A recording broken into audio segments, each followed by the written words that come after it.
Hello friends, this video on applications of biotechnology part 7 is brought to you by examfear.com. No more fear from exam. Now let us try to understand how genetically engineered insulin was produced, how the process exactly takes place. So, with the help of genetically engineered insulin, these advantages which were associated with the insulin extracted from animals were overcome to a large extent. For example, now the process was not that complicated, it was a simple process because growing bacteria on a large scale was not really difficult. Again, it is actually a simple process and easy to grow large quantity of bacteria and also make insulin is as much quantity as we want. Also, since human insulin was getting prepared, so there was no risk of allergies because it is the human insulin. So same thing is getting injected into the human body. So the chances are very less that the body will react in a different way. So there are no risk of allergic reactions. So now, before we talk about how insulin was engineered genetically, first let us look at the structure of insulin, how the insulin looks like structure-wise. Now, it has two short chains of polypeptide. Now, what is insulin? Insulin is a hormone. And what are hormones? Hormones are nothing but proteins. So, insulin is also made up of peptide chains. So, there are two peptide chains, that is chain A and chain B. And they are relatively small peptide chains. Now, in fact, they are polypeptide chains, lot of peptide units joined together. And peptide units are made up of the amino acids. So, the structure consists of these two chains, and these two chains are linked together by disulfide bridges. So, here you can see this is chain A, this is chain B, and they are connected together by disulfide bridges. So, this is a linkage between the two. So disulfide bridge, that is there are two sulfur. So the bond between two sulfur, that is why they are called disulfur bridges. Bridges because they connect the two peptide chains. So this in simple words, this is how the structure of insulin look like. Now, insulin is synthesized as proinsulin, which gets processed to form fully mature insulin. Now, initially, insulin is synthesized as proinsulin. Like how we have proenzyme, prohormone, similarly we have proinsulin. So proinsulin is a prohormone. That means this prohormone further needs processing to undergo some change in its chemical structure to form the mature hormone. And the same thing happens here. So if you look, this is the structure of proinsulin. So if you see in proinsulin, you actually have three polypeptide chains. One is chain A, so this is chain A, this is chain B, and here the gray one which you see is chain C. So you actually have three chains and you have the disulfide bridges connecting them. So that is the structure of proinsulin. But when it gets processed and when it matures, what happens is the chain A and B remain together, whereas the chain C separates out from A and B. So A and B remain together, but C separates out from them. And this is the structure of insulin. And this is proinsulin. So the C peptide chain is present in proinsulin, but it is not present in insulin.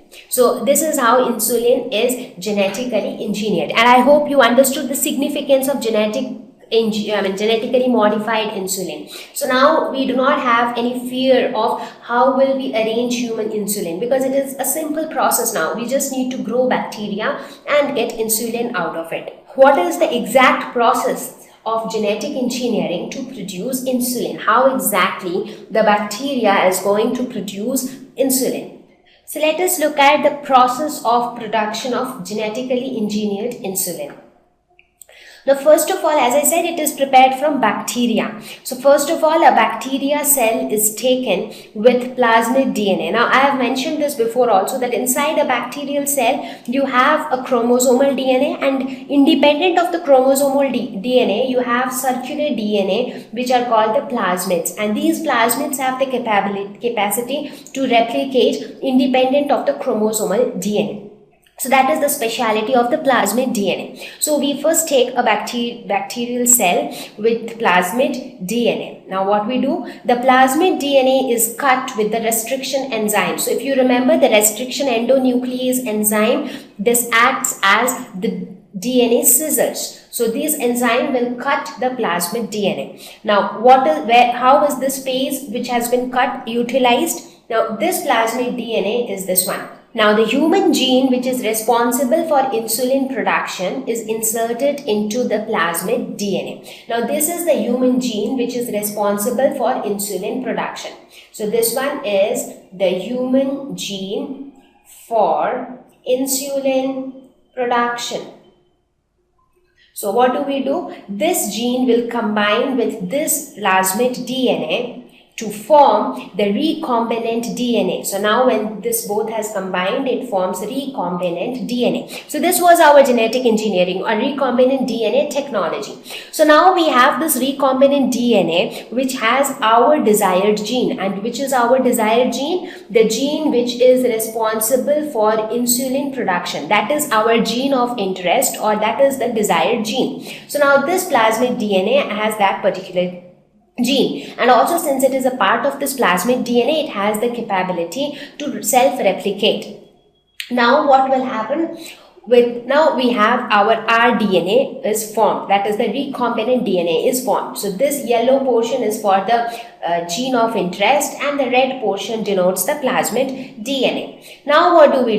This recombinant DNA is introduced into a new bacterium. So there was one bacteria from which you extracted the plasmid DNA. Now you search for some other bacteria, a new bacteria, and you insert this rDNA into that bacterium. So you see this is the bacterial cell. This is the bacterial cell, and you have inserted the recombinant DNA inside this bacterial cell. So that means now the gene of interest is a part of this bacterium. So the bacterium acts as a host, but this gene of interest is also a part of the bacterium. So what will happen?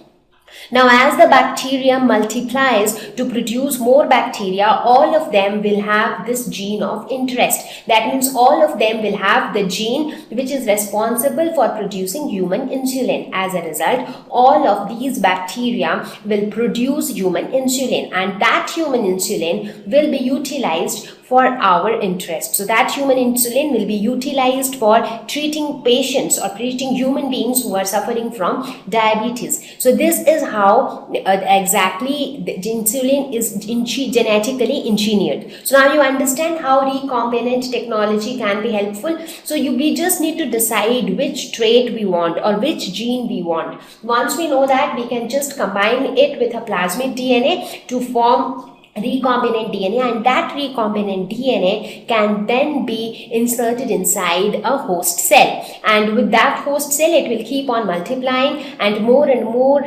bacteria producing human insulin will be formed, and this is how human insulin can be produced on a commercial scale. And it is extremely easy to have a culture of bacteria because they really don't have too much of terms and conditions for growth. So it is very easy to handle bacteria. So this is how genetically engineered insulin is produced. Thank you. Please visit www.examfear.com to watch more educational videos with a better experience. Please do not forget to like and subscribe to our YouTube channel for latest updates. Thank you once again.